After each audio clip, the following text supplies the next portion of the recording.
yourself and others. Do for yourself and others. What does that mean to you? Do for yourself and others. Be helpful. Be helpful. How? How many of you do for someone else every single day? My caregivers, my patients, okay? My caregivers, you really do for others nonstop, particularly your loved one, every single day, right? How does that make you feel? Good. Good. Good? Rose says good. It should make you feel good. Terrific. Who's doing for who? Okay, I'm glad she's terrific, Barry.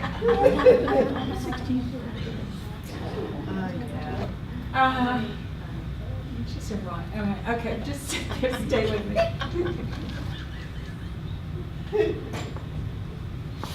Naomi feels terrific. Barry's not so sure. But Naomi feels terrific.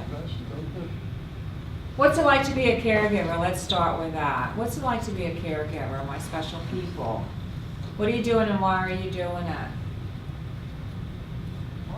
What's the role of a caregiver? Huh? Love. Love. It's love. Who knows Marilyn's favorite definition for a caregiver? What is caregiving? Very special word that I use when I define a caregiver. It's the only time I ever use it. Selfless. Caregiving is a selfless act of love, right? As opposed to selfish when it's me, me, I, all about me, right? When you're a caregiver, you do it because you have absolutely no control over it. Have you noticed that? I couldn't get y'all to stop if I tried. There's no mechanism to get you to stop. You know, I often hear he's driving me crazy, she's driving me nuts. But if you don't get me a seat next to him or her at the conference, I just don't know what I'm going to do. Right? It's a selfless act of love. It happens when one person finds himself in a position that they need to just automatically step forward and lend a hand to most often one of the most important people in their life. Am I right? Your loving spouse, you know, your child, your best friend, your sibling or whatever, and you really don't ever think about it. How many of you caregivers gave a second thought to, my sweet one now has Parkinson's disease, I can anticipate that they're going to need help along the way. How many of you stepped forward and just said, I'm here? Or how many of you said, I don't think I'm your man, pick somebody else? Huh? Did you give it any thought before you did it? It amazes me with my caregivers. You just jump in with both feet, because here's somebody that most often makes up at least half of you. Am I right? Almost all of you. Almost all of you, you're in trouble. We need to check. It should be all of you. But really, I like to say with people that are really precious in my life, my children and my late husband, you know, they are the best part of me, right? Not all of you, not all consuming, but a good solid half of you is really made up of them. And that's why it's so important to you to have them happy and healthy and doing the very best that they can be, because they are part of you, right? And there's nothing that I can do about that. So how many of you got in line and said, pick me, I want to be a caregiver for the rest of my life? Oh yeah.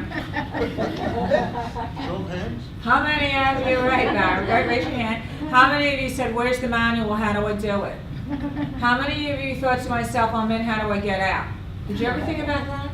Do you realize what a foolish choice you made? How's the salary? How are the hours? The hours are long, the pay is lousy.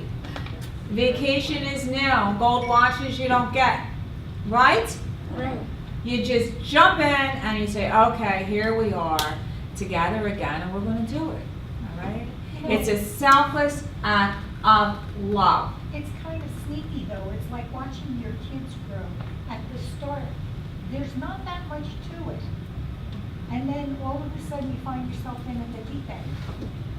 Right. It's like, it's a truth. It's like, you know, if I knew now what it was like to have a child and raise a child, I would say, wait a minute. You know? Because now it's not only the 3 of them, it's the 4 grandkids and everything else. Am I right? Right. I wouldn't trade a day for anything in the world, but it would be a lot easier, you know? I would be a lot richer. College educations and cars and all that kind of stuff. It's the truth though, you get into it, and it's just like anything else. If you knew then what you knew now, right? But what you do is you jump in, it's a selfless act of love. I always encourage you, because it is my true belief, that caring for someone that you love is a privilege. It is a privilege. I know that there are days when you're stressed and you're depressed and you're burnt out and you're sick of looking at them that you think it's a punishment. I've seen many caregivers, because they didn't do it right, and there is an etiquette, there is a skill to caregiving. You all know that, don't you? Alright, top 10 tips to caregiving. What are they? I don't even remember them, and I read this book. I have to resurrect the book. Alright, make yourself the top priority. Do it for yourself and others. Rule number 1, if you're to have a happy, healthy, loving, dignified, patient, caregiving relationship, and that's what I want for you, right? I don't want this to be negative and nasty. I want this to be happy. I want this to be loving. I want this to be positive for both of you. I want both of you to grow together every day and move forward together every single day. And you don't do that if you're not on a positive note. And you're not going to do that unless you're holding hands step by step by step by step. How many of you are doing that? You try.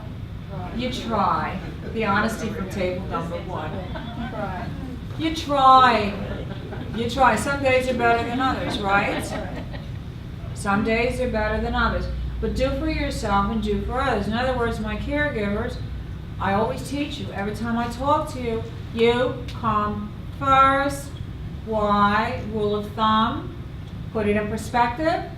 What happens to your loved one if something happens to you? Got that? This is why I'm actually going to be working more with you in a program that I'm putting together for you, that I can have you really all set with all your resources and your referrals and everything. It's going to be a little something special I'm doing for Parkinson Place members. That you'll have it, everything together that you will need, what you will have at your fingertips, anything that you need when you need it. Not at the 11th hour, oh whoops, who do I call, what do I do? All right, there's another mechanism for quality care and for a sense of control with this disease. So that's coming. But the bottom line is, you need to care for yourselves, because what happens to your loved one? Think about that. What would happen to Erwin if something happened to you, Thelma? I don't know, he probably would go into a home or something. A home. I prefer assisted call it? living. Assisted living. A home to me is one of those archaic orphanages or something like that. A No, home. no, assisted You know? living. A beautiful assisted living. Hmm. Close. Okay. But think about it, because you know what, my wonderful caregivers, you know, you're not exempt. And none of us are 20, 30, 40 years old. Any of us could conk out at any time. And part of your responsibility as the caregiver, and part of your responsibility as the patient. This is the other thing that it's one reason that I bring patients and caregivers together at Parkinson Power, is, you know, you have to take ownership in supporting your caregiver with decisions that need to be made today based on what's necessarily or maybe coming in the future. Am I right? Yeah. Don't just sit back and say, okay, you're going to take care of me. I have Parkinson's. I'm on the recliner with my clicker. You figure it out, honey. You make the calls. You do the tours. All right? Wrong. Because caregiving is a partnership. It's the patient and the caregivers. You are partners. You are together. You are a team. Got it? And so you patients, as long as you can think and talk and make a decision and love your loved one, you have to say, you know, let's go tour, let's go look at this, let's figure out this if A, B, or C happens. Very few people do this. It amazes me. Have you noticed that you're all over 70? Huh? Rub it in. I will. Shot, shot. All right. You got to be ready. You got to be ready. And this will give you a sense of peace and a huge sense of control. All right? But you patients need to take ownership in that. What is your care plan? What is your care plan? Because remember, in healthcare, the patient is the team leader. It's not the caregiver, it's not me, it's not the doctor, it's not Toya, it's not anybody, it's you. So you need to take ownership in the fact, I have Parkinson's disease, I understand my disease, this is what might be coming in the future, and you open up a dialogue with your loved one, are we ready? How many of you have done that? There's no time to lie because I can tell when you're lying. I can tell by the way you look at each other. I should be videoing from up here, Dusty. It would be a lot more fun. Right? You have to have this. You have to have this conversation immediately. If you haven't had it, I want you to have it over dinner. How many of you have a plan? Good. I'm not allowed to die before it can be Okay, good. I'm not sure that's exactly what I had in mind. She's not allowed to die. All right. Is that your mandate, Mr. Trained Man? He said, "Don't get cocky." He said, "Yeah, that's what I said." That's what this one says too. Well, I hope you get your wish. God knows I hope you get your wish. All right? You might not. So I want you to heed my words and have a plan for now, have a plan for any changes. All right? And if you need help with it, just come and talk to me about it. The other thing, too, that many times forces a change of living and a change of additional services is when you kick in the memory loss, the behavior, the cognition, right?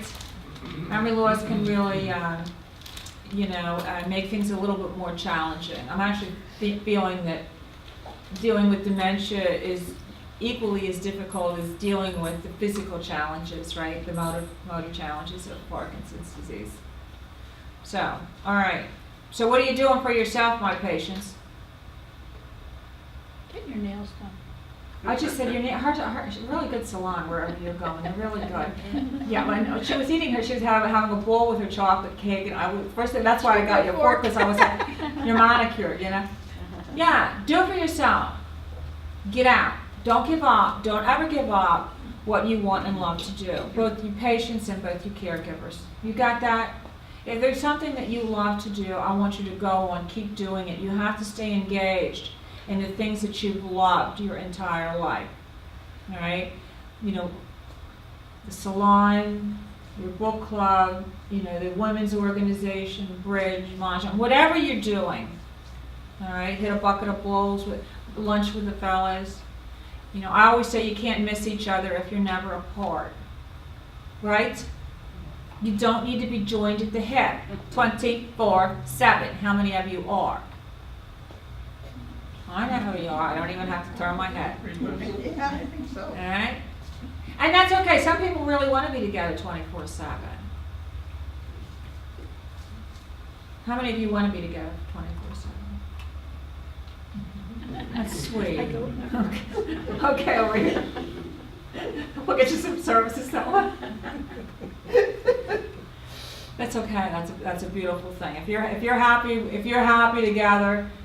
If you're happier together than you ever would be apart, then that works for you. I figured out in life there's no cookie cut, is it? You can give examples, you can give different tips, tools, and solutions, but you got to do what works for you. You got to do what works for you, for your marriage and your friendship and your lifestyle at home. right? Okay.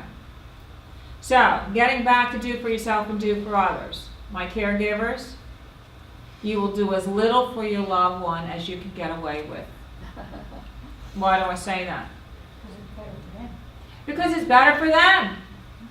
It's better for them. The more a human being does for themselves, the more under control they feel, right? Right. You feel more dignified, you feel more under control when you have the ability to do for yourself. And the one thing that really does affect your sense of self and your esteem is the need to be dependent. And many times in Parkinson's disease, you become dependent, right? Well, that's fine if there are things that you cannot do. If you're having a day that you can't button or tie or cut meat, that's one thing. But don't sit back and let your loved one do absolutely, wait on you, serve you, do everything hand and foot. It's wrong. It's not good for you, and it's terrible for your loved one. Because nobody wants to feel like wait staff, right? Yeah. Okay, how about one lady say, oh, I think I got a cup of coffee. She's there and gone before you can get there. To get you a cup of coffee. How do you? Well, that's, I'm not getting in the middle of that.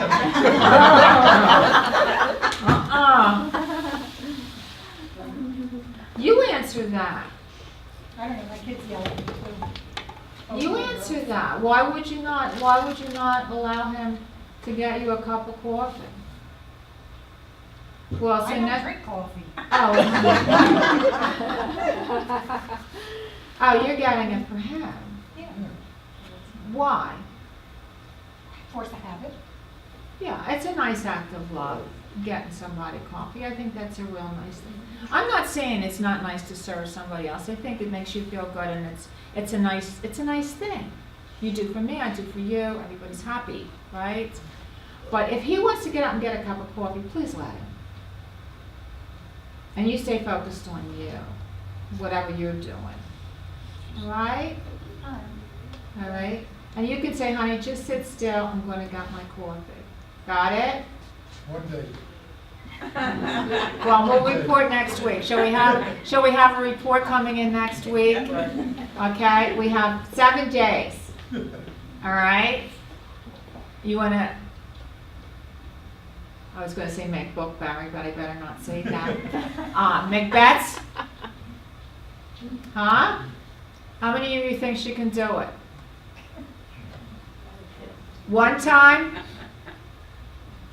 5 times? Prove I'm wrong, darling. Prove I'm wrong. All right. All right. You want to allow your loved one to do as much as possible for themselves, because with this disease, once they stop doing it, trust me, they don't do it again. You got me? So you want to encourage them. And for a caregiver, this takes even more energy, because it's a lot easier to do it. Am I right? It is so much easier just to get up and do it than for me to motivate Thelma to do it. I got to talk about it. I got to give examples. I got to be patient. I got to set her up to do it. And like, for heaven's sake, I could have done it 35 times. Why do I say don't? You lose it if you don't use it. Yeah, you lose it if you don't use it. And you want to give your loved one every opportunity to make choices with what garments they put on in the morning, with what juice they have for breakfast, what shoes they want to put on. You want to give them everything that they need, set them up to do for themselves. Don't be mother hunting. You know, don't be, raise your hands, darling, here comes your black shirt. Take away their sense of independence. Thank you. Yes. It takes away. It's not an act of love. Now, if your loved one physically cannot do it, that's different. That's different. But if you know darn well they can do it with a little bit of your patience and a little bit of your assistance, let them do it. Please understand, caregivers, you are not caring for a child. Why do you dress a child? Because they can't dress themselves. Why do you feed a child? I remember those days. I remember the first time that my little granddaughter ate at my dining room table. I was almost having a nervous breakdown. There was food everywhere, to include the ceiling fan. And my daughter says, let her be, she's learning. And I was like, You're gonna learn in drops. yeah. My daughter was too far the other way. Let her learn, let her feel the food. And I was like, oh. Feel the food. But that's why you do it with a child. But you have to understand, my caregivers, you're caring for a mature adult that through their entire life has been independent. We've done for ourselves. We've dressed ourselves. We've cut our own meat. We've done this. We've done that. So when you hover and you get on in there and say, I'm doing it, let me do it, whatever, you're robbing them of their dignity. They can do it. Right? How many of you women, my caregivers, would want him putting on your makeup, doing your hair too? That'll set you straight. Right? Oh, definitely. That would be the worst thing. How many of you fellas really want her shaving you? Oh. Straight razor. You shave yourself, right? Not with. Get them out of the house, unless you're behaving yourself, okay? So really focus on it. This is an adult. This is someone that has been independent their whole life. Don't strip them of their independence, because the need to be dependent takes an esteem from up here to down there, and you don't want to do it. Your goal, my caregivers, is to keep them up. Keep them independent. Keep them positive. Keep them, you can do it. It's going to be fine. It's going to take you a little longer, so what? So you drop the stewed tomatoes. Who cares? Am I right? Right. I had a patient once, he would not eat out. He would not even eat here because he spilled his food. And he gave up the men's club. He gave up the golf club. He gave up everything because he couldn't eat without, spoiling his shirt. So what did I say? I said, bring a second shirt. Who cares? It's a shirt. Use a bib. Use a bib. I know some very dignified men that wear a bib. They don't even think anything's wrong. Like a lobster bib, right? Yeah. We wear a lobster bib. Everybody wears them because you got stuff all over, right? Yeah. It's the same thing, but everybody associates that bib to a baby. So what? Call it a shirt saver. Huh? Instead of calling it a bib, you can call it a shirt saver. Yeah, maybe we could, a shirt saver, very, very good thinking. Maybe we could look at something like that, design something like that didn't look like a terry cloth bib for a giant baby.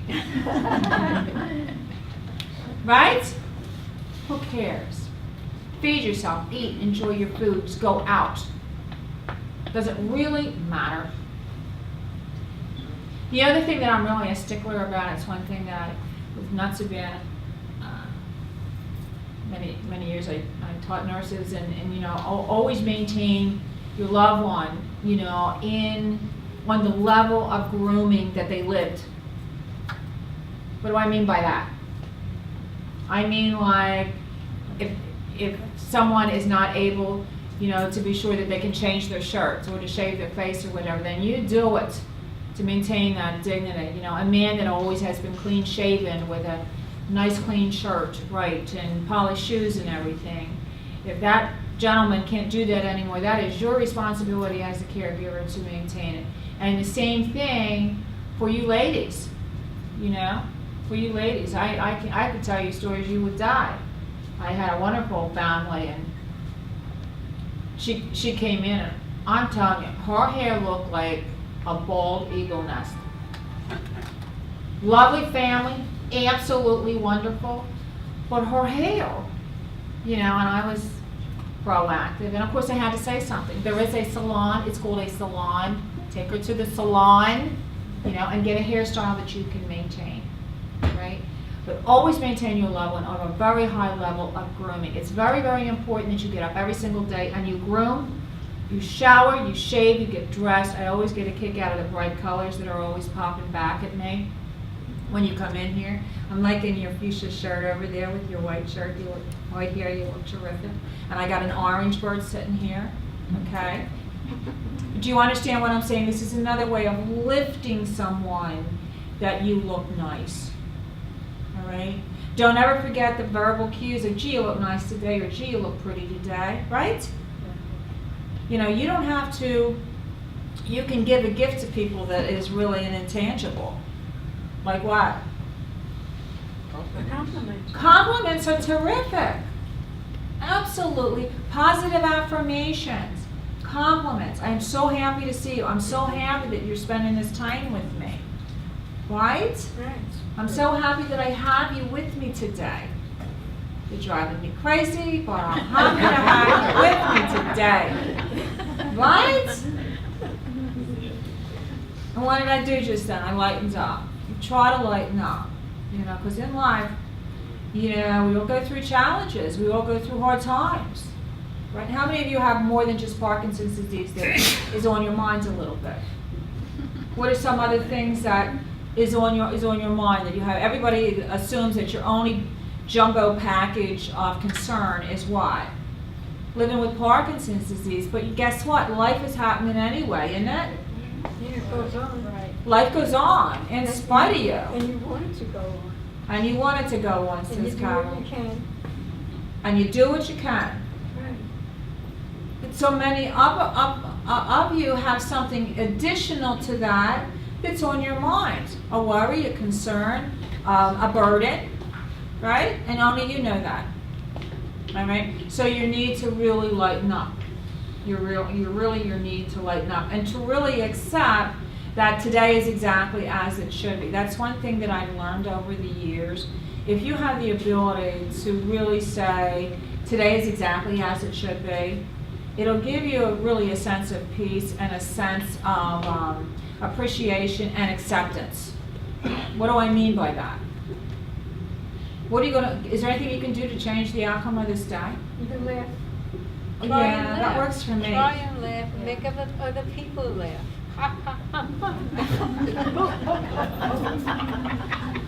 You took your cat nap, you came back 100%. You got my number. I got it. When she nods off, she wakes up and revs, right? Yeah. Yeah. Lighten up and laugh. Play the positive note. That's why Mary, all the three Marys that are,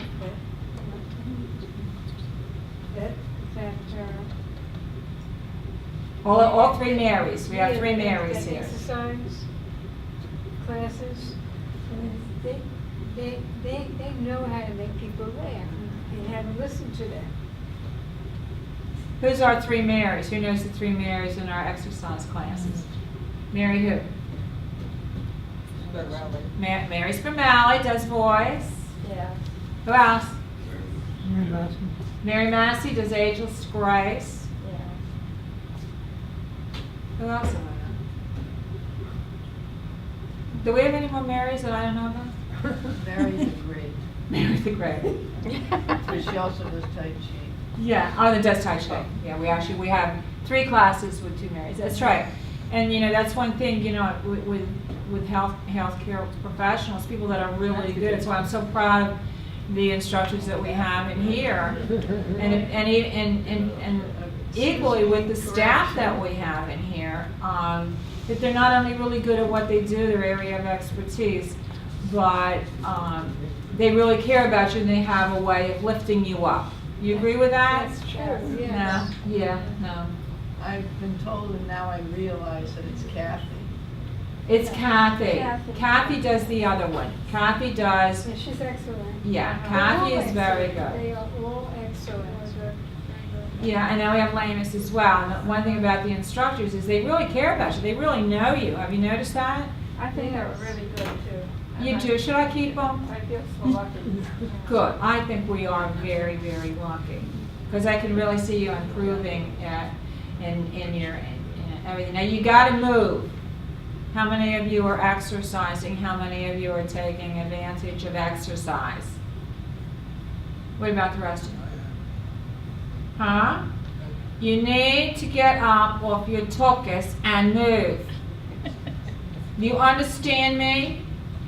This is a disease, if you sit, if you stabilize, it's going to get the best of you. You have got to move with this disease. There's data behind it. That's why we have 5 exercise classes in here. Every neurologist that knows what he's doing in this field is going to push physical therapy and exercise. You've got to do it. All right? So if you're not doing it as of this minute, you will start doing it this afternoon. Like what? Walking in the rain. Huh? There's no class. I know, help me out, Barry, will you, please? You're The exercising only your time that I brain. don't have a class for you. No, All right, you- I will permit you to start tomorrow. 1 o'clock you exercise your brain. 1 o'clock we exercise, but that's private class. Okay, well, I'll do better. You have no excuse. Monday through Thursday, you have got something to do here. You have no excuse for me. You have to smile more. She's too bad with a positive note. You gotta smile and exercise. Well, we take an oath thing in the big move, that we're gonna keep that up once we pass that whole thing. Right.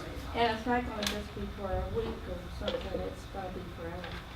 It's going to be forever. It's going to be a lifestyle change, and you're never too late to do it. You know, I always say you can be better tomorrow than you are today, no matter how old you are. If you just make one little positive change, and you know, change and success happens with a lot of little mini steps. All right, you know what I'm saying? Change. Success doesn't happen with the giant step. It's a lot of little mini steps. So if you say to me, Mar, I'm eating a bag of Oreos every night before I go to bed. And then you come to me next week and say, I'm only eating a half a bag of Oreos every day. Is that a step? You better believe it. Because then all of a sudden it's going to be 3 Oreos, 2 Oreos, 1 Oreo a week. Okay? Same thing with exercise. You don't have to join Crunch and all these other gyms around town. You just need to start by getting out and walking. You just have to maybe not park. You know, the only time that I really get furious, I don't get furious, actually I do, I get bugged bad sometimes, is to see somebody fighting for that handicap slot and get out and they walk better than me. You notice that? Yes. It offends me because I feel people that really need that slot needs to be it. But if you can walk, don't fight for that handicap slot and then take 4 steps and you're in the front door at Target. Park out there and walk a little bit. All right? Walk around the mall a little bit. Walk around the house a little bit. Walk down your street. I have the sweetest man. He's like a dog walker in my neighborhood. He's hysterical. He's got to be 85 years old. I think he's a professional dog walker. I don't know. He's got dogs, all size dogs. And I see him walk 2 or 3 times a day. He's trotting around down the street with his dogs. And sometimes I see him going down Weber. Sometimes I see him going down my street. How you doing? He can't wait because he's holding the dogs, you know. But he's strong, you know, and you can tell his legs are strong, and he's having a hoot. All right. So make an effort. Okay, I'm gonna walk to the mailbox. If you're a couch potato doing nothing, you say, okay, every day at 2 o'clock, I'm walking to the mailbox and back. Or every day I'm going to walk to the corner and back. All right. Now watch your stability. Watch your safety. Watch your cognition, and don't walk around the neighborhood if you can't find your way home again. Or don't walk out there if you need to have a safety device. Don't get on a bike and ride a siesta key if your balance is off. All right? This is common sense. But make a stride, make an effort to do a little bit now, and then you're going to start feeling about it. Feeling good about it, feeling better about it, right, Dust? Exercise is great for stress. It's great for balance, it's great for strength and endurance, it's great for cardio. You know, we all talk about, you know, the need to do big for the long bones, for the balance, and for the strength and endurance. But a big piece of this now that we're looking at, you know, is more with the cardiac. How's your heart doing? What's your blood pressure doing? Okay? Because the better you feel physically, how you eat, and the 2 things that can control your wellness your health and wellness. The two things that have the most dramatic impact on that are the two things that you control. And what are they? Sleep and eat. Huh? Sleep and eat. Sleep is in there too, but how much you move and what you put in your mouth. You control those two things? They are exercise and diet are the two main things. And I don't do great with either one of them, so I'm confessing to that. Why? Carol, you don't need to be asking me that. I take it back. Thank you. You can't unring the bell. I'm sitting up here embarrassed now. I'm doing better. I'm trying to do better. I will do better. Thank you, Carol, for that strong motivation to keep me pushing. So what are y'all doing to exercise? Are you walking? Are you in your pool? You can get it, you know, aquatics is a wonderful thing if you're stable to stand in the pool. Aquatic therapy is really good. If you have a pool, get in it. All right? As long as you're safe.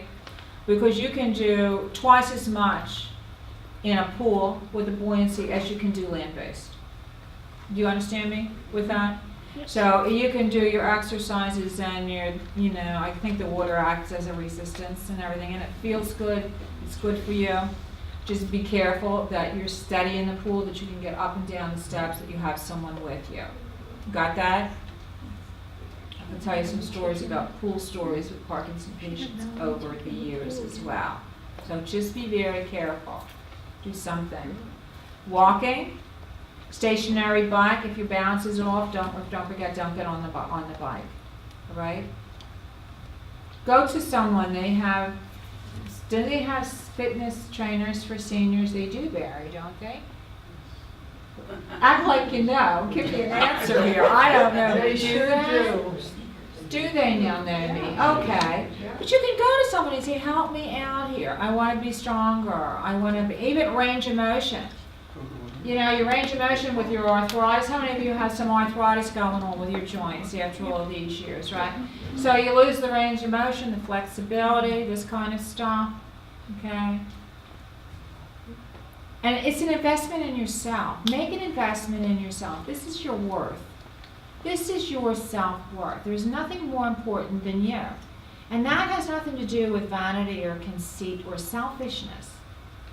Think about all the people in your life that love you, that need you every day, whose life wouldn't be near as nice without you in it. You ever thought about that? Yeah. How many of you thought about that? So you have a responsibility to be your best. Your children, your grandchildren, your friends, your siblings, you know, me. Yeah. Right? I think You owe it to us to take good care of yourself. I think you've invested a lot in all of us. Huh? You've invested a lot of yourself in all of us here. You think? Yes. I'm dreaming about you No, now. I know. I'm dreaming. I got some stuff going on. I'm dreaming Parkinson Place. Yes, I am. So do for yourself. Take care of yourself. Love yourself. Respect yourself. Appreciate yourself. All right? Lighten up. All right? Do for others. Do kindnesses for others. All right? Don't spoil and serve others like a waiter. All right? Always remember the important thing of being gracious one for the other. All right? Please, thank you, I love you, all these things build esteem, build confidence, build motivation. Am I right? Yeah. So are you all doing it?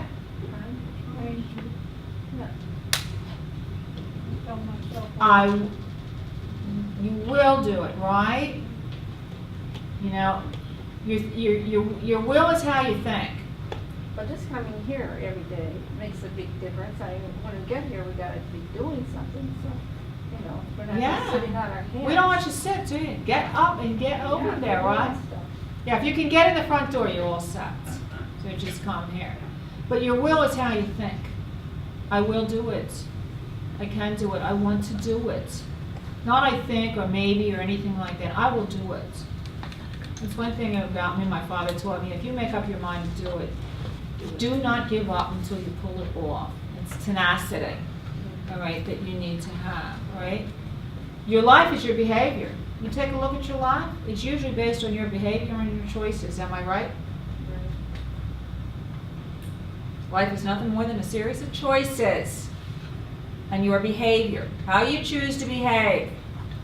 All right, so choose to behave right. Choose to do for yourself, choose to do for others, choose to be better tomorrow than you are today. All right? Choose to accept your life, tolerate it, and realize today is exactly as it should be. How's that? Sounds good to me. Okay. Miss Sunshine over there.